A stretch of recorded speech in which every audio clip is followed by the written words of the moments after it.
अमेठी में अपने एक दिवसीय चुनावी दौरे के दौरान कांग्रेस महासचिव प्रियंका गांधी ने भाजपा सरकार पर जमकर हमला बोला। महंगाई और बेरोजगारी के लिए सरकार को जिम्मेदार बताते हुए उन्होंने कहा कि भाजपा सरकार पूंजीपतियों की सरकार है, गरीबों के लिए सरकार ने कोई काम नहीं किया है। प्रियंका गांधी ने रोजगार, स्वास्थ्य, शिक्षा और युवाओं की बात करते हुए कहा कि पिछले 5 सालों में रोजगार नहीं मिला। सरकार पर हमला करते हुए उन्होंने कहा कि केंद्र और प्रदेश में सरकार होते हुए भी रोजगार के पद खाली पड़े हुए हैं। प्रियंका गांधी ने कहा कि 12 लाख सरकारी पदों पर नियुक्ति नहीं हो पाई है। सत्तारूढ़ भाजपा पार्टी पर चुटकी लेते हुए उन्होंने कहा कि यूपी में सरकार को बेरोजगार दिखाई नहीं देते, हमें तो हर मीटिंग में बेरोजगार मिलते हैं। प्रधानमंत्री मोदी पर हमला करते हुए उन्होंने कहा कि सरकार बड़ी बड़ी सरकारी कंपनियां बेचने में लगी हुई है। बिजली के बिल और डीजल, पेट्रोल, गैस के बढ़े दामों का जिक्र करते हुए प्रियंका गांधी ने सरकार पर जमकर अपनी भड़ास निकाली। फ्री राशन को चुनावी स्टंट बताते हुए उन्होंने कहा कि ये सब राशन चुनाव को ध्यान में रखकर बांटा जा रहा है। सरकार से सवाल करते हुए उन्होंने कहा कि राशन कार्ड और थोड़े थोड़े पैसे भेजना ही आपकी जिम्मेदारी है। माई नेशन न्यूज के लिए अमेठी से शुभम बरनवाल की रिपोर्ट। दाम नहीं मिलता, खाद नहीं मिलती, किसान बेचारे खाद की लाइन में खड़े खड़े, ललितपुर बुंदेलखंड में देखिए खड़े खड़े उनकी मृत्यु हो गई।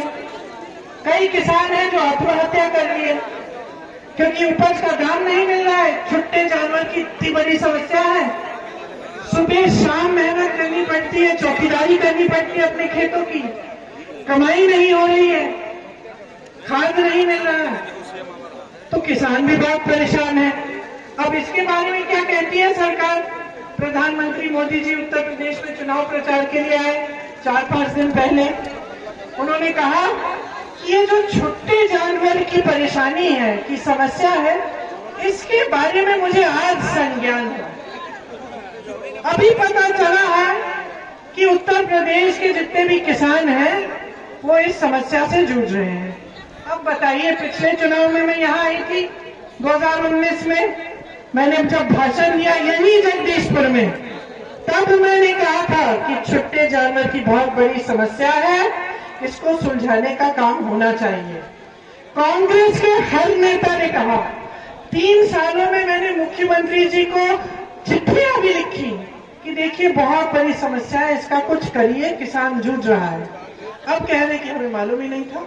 जानवर की बात नहीं होगी, रोजगार की बात नहीं होगी, महंगाई की बात नहीं होगी, महिलाओं को सशक्त करने की बात नहीं होगी, क्योंकि किस तरह से करेंगे?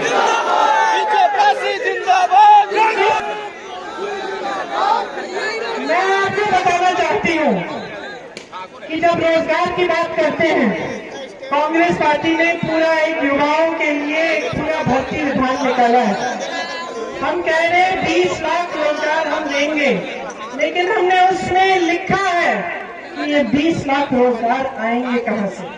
12 लाख खाली पद जो इन्होंने खाली छोड़े हैं वो हम भरवाएंगे। उसके साथ साथ 8 लाख नए रोजगार बनाएंगे। आप जैसे जो नौजवान हैं, अगर आप अपना छोटा सा कारोबार शुरू करना चाहते हैं, छोटा बिजनेस शुरू करना चाहते हैं, खास तौर से अगर आप अति पिछड़े या दलित वर्ग के हैं, आपको 5 लाख रुपए सरकार देगी 1% ब्याज पे। ये सारी सुविधाएं देंगे।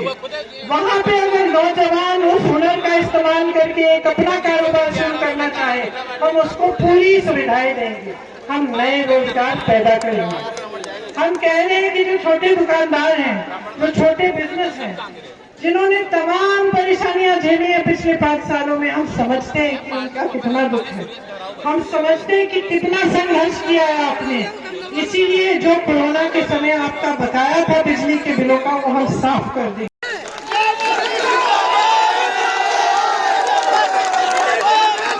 ताकि आप अपना ही विकास कर पाए। ये आपकी खेती जवाबदेह बनेंगे,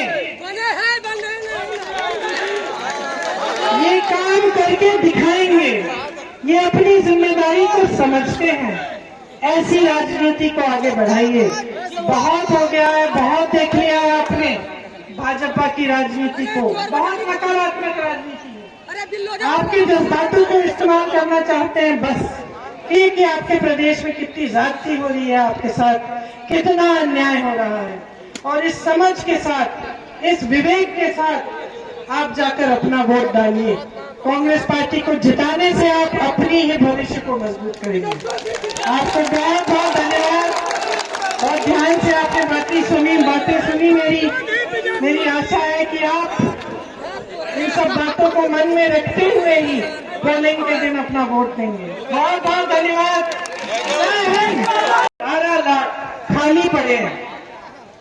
5 साल बीत गए, योगी जी की सरकार रही, केंद्र में मोदी जी की सरकार रही, 5 साल बीत गए। खुद कहते हैं कि 4 लाख रोजगार की उन्होंने एप्लीकेशन खोले हैं और 4 लाख से कम ही रोजगार दिलवाए हैं। ठीक है, जब पिछला चुनाव था तो कहते थे 70 लाख रोजगार दिलवाएंगे।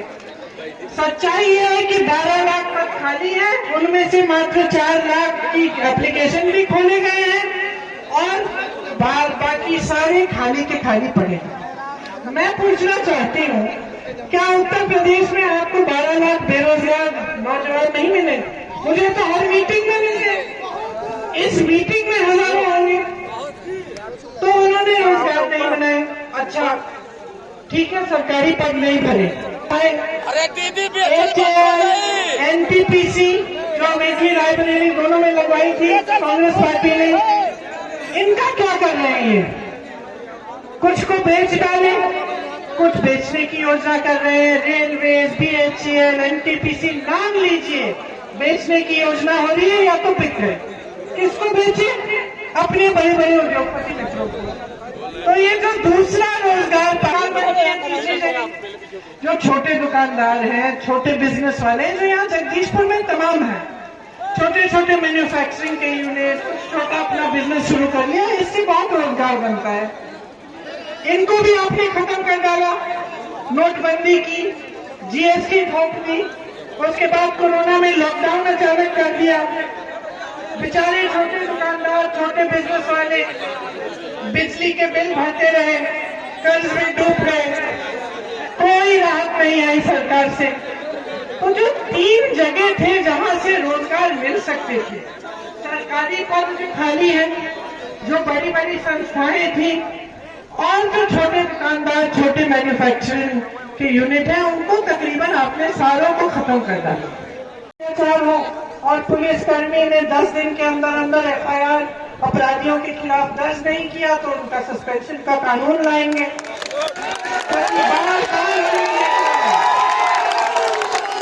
बार हमने देखा है कि जब महिला पर अत्याचार होता है तो उसी महिला को जलील किया जाता है, उसके परिवार को प्रताड़ित किया जाता है, और जिसने अपराध किया वो ज्यादातर सत्ता में होता है, या फिर उसका सत्ता से कोई जोड़ होता है, या किसी नेता से कोई जुड़ाव होता है, इसीलिए उसको सरकार, पुलिस और प्रशासन बचा के रखती है। तो इस समस्या को हल करने के लिए हमने कहा है कि हम ऐसा कानून लाएंगे। तो ये तमाम हमने महिलाओं के लिए हम घोषणाएं कर रहे हैं। भर्ती की प्रक्रिया में इतने घोटाले हो गए हैं, भ्रष्टाचार हो गया है, तमाम नौजवानों के जीवन बर्बाद हो रहे हैं। 4-4, 5 साल इंतजार करते हैं भर्ती के लिए। हम कह रहे हैं उस प्रक्रिया को हम पारदर्शी बनाएंगे कि एक जॉब कैलेंडर हर भर्ती के लिए बनाया जाएगा।